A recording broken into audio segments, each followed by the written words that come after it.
Aware of the recent television special that claimed to give an honest, candid, and revealing look into the private life of one of the world's most successful and controversial celebrities, Michael Jackson. The revelations were explosive. The ratings were enormous. But Michael has claimed that what TV journalist Martin Bashir presented was a twisted and edited construction of scandal and innuendo, not a true representation of the interviews that actually took place. In the next 2 hours, we're going to give you an opportunity unprecedented in the history of television. We're going to show you footage that was never intended to be broadcast.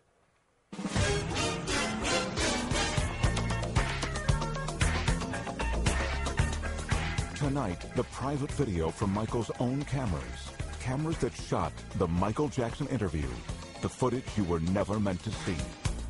As much as I do not speak about my family, I will. Right now. For the first time, Michael's ex-wife speaks out in public. My kids don't call me Mom because I don't want them to. You'll find out what really happened during the astonishing incidents with his children in Germany. And I've seen people that flip their kids up in the air, do somersaults and catch them. To be honest with you, I think wait another 4 or 5 years, the kids will come in front of a camera and they will defend their daddy. You'll hear about Michael's childhood. One of the things I can see this man tried to do, he tried to pin something on me where I was real brutal. You'll find out how Michael really feels about his father. He doesn't know this, but I walk in the room and his presence will be there and I'll faint. You'll hear about Michael's surgery that the other special didn't mention. The whole top of his head caught fire right in front of my eyes. You'll hear the truth behind Michael's children and their disguises. Michael's very proud of his children. I'm the one who's terrified. You'll go behind the rumors of the Neverland Ranch. Never do. I would slit my wrist if I were hurt. And find out how those rumors have driven a family from their home. Gavin called me. He was crying on the phone. He went in gas station. The kid in gas station, they start kidding. Oh, you are the kid doing this with Michael. You slept in Michael. They ruined this kid's life. You'll hear from the people closest to Michael. I've heard someone say on the television that no one should be allowed behind those gates at Neverland, especially the children. They don't even know what they're talking about. Plus, a surprise revelation from the man behind the Michael Jackson interviews. There'll be a lot of controversy about this. This is tabloid stuff. Well, you're beyond this. I know. You're a respected journalist. All tonight on the Michael Jackson interview, the footage you were never meant to see. Hosted by Maury Povich. With Mr. Bashir's full knowledge, Michael had his own behind-the-scenes camera documenting the major interviews. The quality of the audio and video may be a bit raw at times, but it will enable you to see and hear the interviews as they actually happen, and will allow you, the viewing audience, to draw your own conclusions. And while Michael Jackson has provided this footage to us, he has absolutely no control over the editorial content of this program. But who is Martin Bashir? And how did he get an exclusive interview with one of the most reclusive top stars the world has ever known? In 1995, this little-known British journalist caused an uproar when his sensational interview with Princess Diana revealed details of her extramarital affair. Since then, he has scored interviews with some of England's most notorious newsmakers, becoming somewhat of a celebrity himself. Martin, quick word for the evening news. His interview with Jackson was, as he put it, a request to show me the real man, but show me everything, make nothing off limits. Michael agreed, and the first interview was scheduled for the summer of 2002. In these photos of one of Bashir's interviews with Jackson, you can see the camera that captured the footage you were never meant to see. It's mounted right there on the light stand. This is the view it was capturing at the last interview. And this is the shot from the very first interview at Neverland. The man adjusting the lens. Now this is on. Okay, so can we have silence in the house? Yeah. Is Jackson's own documentary cameraman. Well, I just wanted to clarify that it was not a secret video. Because right now they're saying that we were secretly videotaping him. But that's not the truth. Mr. Bashir saw me, hooking up the camera. And everybody saw the camera out there and we were just rolling it. We usually do documentary on every, things that Mr. Jackson does. Do you think that your success has actually made people turn against you? The bigger the star, the bigger the target. And the more popular I became, the more rumors that were created, none of which were true.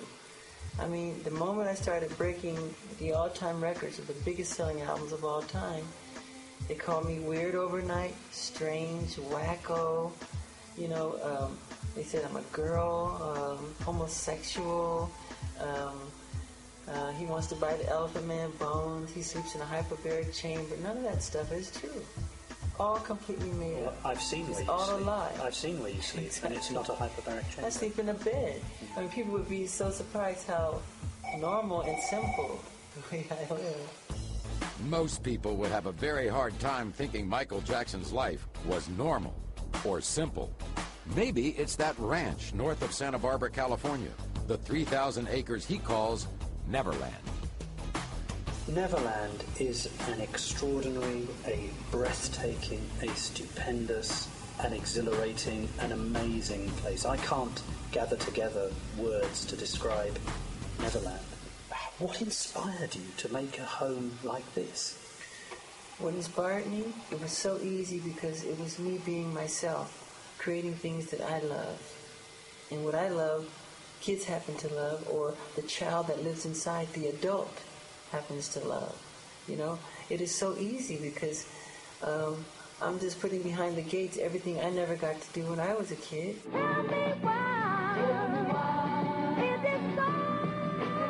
Don't wanna let you go. I never can say goodbye,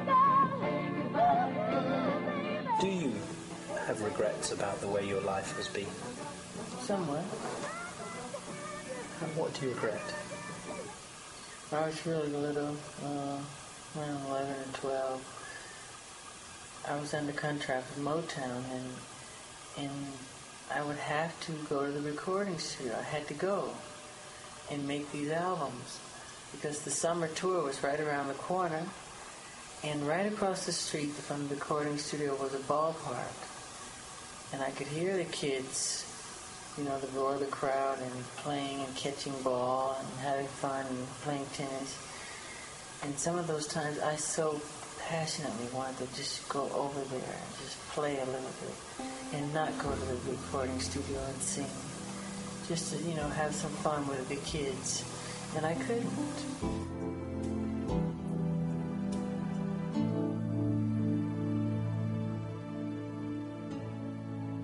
People say, why is he always with children? Well, I was raised in a world with adults. When kids were playing in bed sleeping at night, I was up doing clubs. I was doing club dates, 3 in the morning. The striptease would come on after us. We were performing. And we didn't have friends. My brothers were like my friends, but we worked. There was no Christmas. There were no birthdays, and we were very strict Jehovah's Witnesses. So I'm compensating. Nature makes sure that I compensated for the lost. So when you come behind my gates, you'll see amusement park, you'll see animals, you'll see everything I never got to do. There's candy everywhere. It's fun. While Bashir and his crew were here at Neverland, they got to witness what has become an almost weekly experience. Busloads of children, some from the inner city, some orphaned, some terminally ill, but all of them escaping their reality to spend a day at Michael Jackson's creation.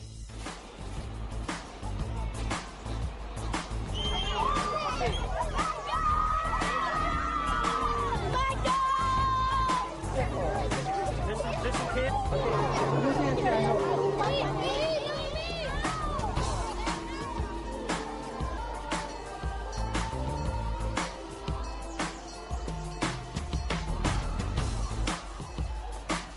So, want to come over here and see the elephant? I feel totally at home with them. I can talk to them one-on-one because they don't judge you. They're not looking for anything. They just want to have some fun, And that's the same with myself. And I can connect